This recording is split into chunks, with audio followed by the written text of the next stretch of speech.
अगर आप लोगों को एयरलाइंस की टिकट चीप रेट में चाहिए ऑनलाइन में, तो आप लोगों ने बहुत ही वेबसाइट में विज़िट किया होगा।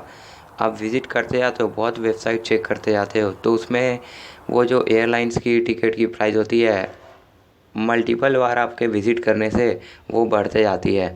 तो अब आपको चीप रेट में चाहिए तो आप इकोगनीटो मोड या फिर प्राइवेट मोड ऑन करके साइट को विज़िट करो। आपको एयरलाइंस की टिकट बहुत ही चीप रेट में मिल जाएगी।